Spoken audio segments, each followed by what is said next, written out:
What separates someone who can kill from someone who cannot? The answer isn't a simple line between good and evil. History shows us that killers often blend in, living and working among us, sometimes even charming us. The capacity to kill isn't supernatural, it's a disturbing deviation within the human mind.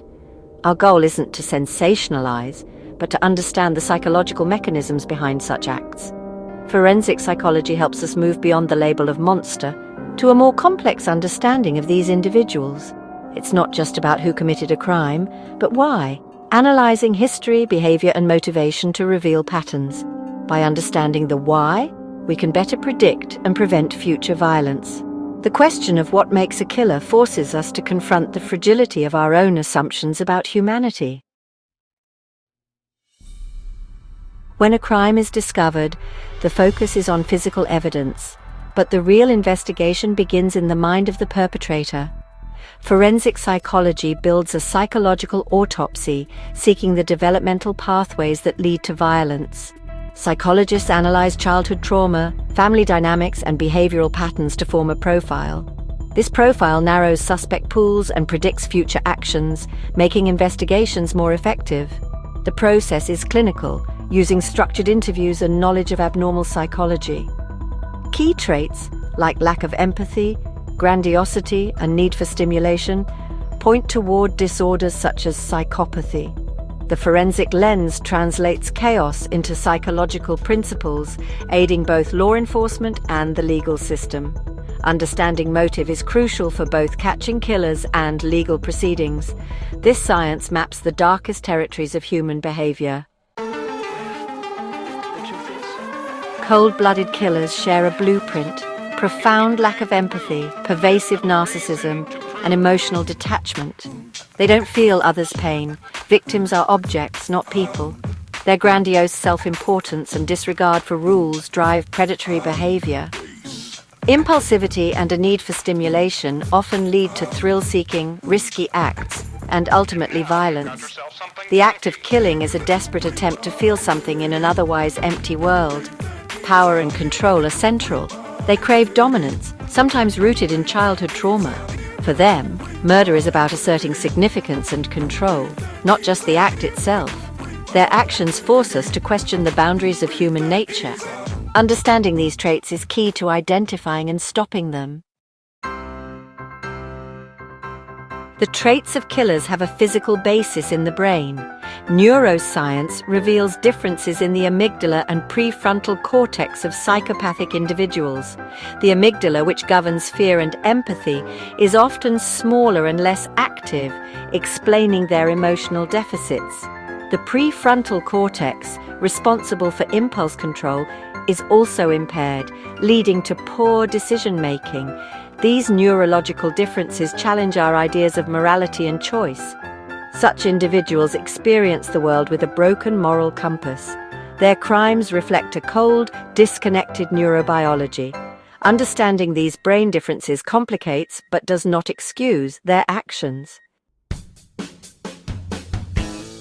The evidence forces us to rethink the idea of the monster. These killers are not supernatural.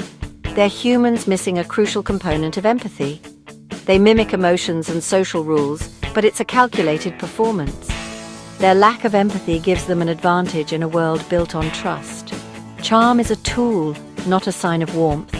Their rationalizations are chillingly detached.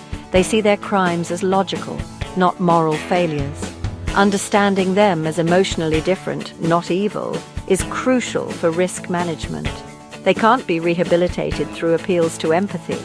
Some people, due to biology and environment, operate on a fundamentally different psychological plane.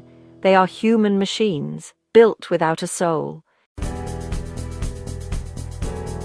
Ted Bundy was the ultimate mask wearer, handsome, intelligent, and charismatic. His charm was a weapon, allowing him to gain trust and lure victims. Bundy's psychology was defined by malignant narcissism and psychopathy.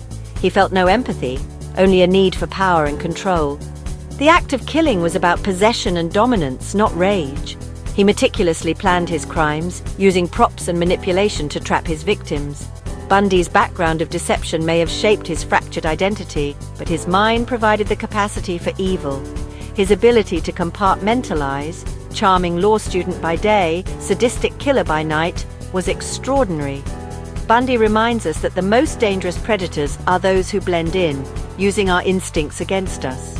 His case is a chilling lesson in the power of the mask. Jeffrey Dahmer's crimes were driven by a desperate fear of abandonment, not thrill-seeking. He craved intimacy but was terrified of rejection, leading him to kill in order to keep his victims with him forever. Dahmer's obsession with control and possession was rooted in profound loneliness and emptiness. His background, marked by isolation, neglect, and early substance abuse, fueled his pathology. Unlike Bundy, Dahmer was socially awkward and withdrawn, his violence a means to create permanent companionship. His methods were chaotic, driven by overwhelming compulsions rather than grand plans. Dahmer's case highlights how deep psychological pain and failed attachments can twist the desire for connection into destruction. He forces us to consider the role of loneliness and social failure in the making of a killer. Aileen Wuornos was a reactive killer, her violence an explosive response to a lifetime of trauma. Her history, abandonment, abuse, and homelessness, left her emotionally unstable and deeply distrustful. Wuornos's killings were not about sadistic pleasure, but a desperate attempt at self-preservation and control. She was shaped by relentless abuse, leading to borderline and antisocial traits.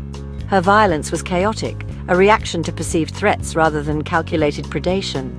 Wuornos's story blurs the line between victim and perpetrator, showing how trauma can breed violence. Not all killers are cold-blooded psychopaths. Some are created by cycles of abuse and neglect.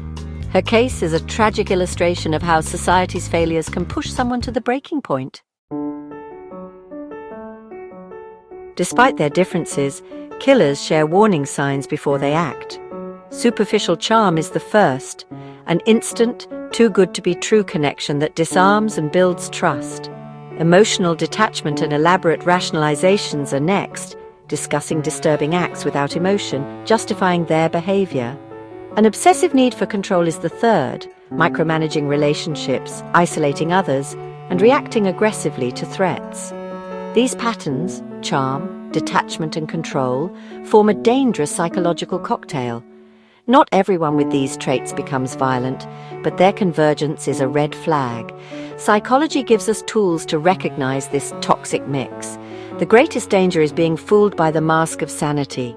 Recognizing these markers isn't about paranoia, but about necessary vigilance. It's our best early warning system.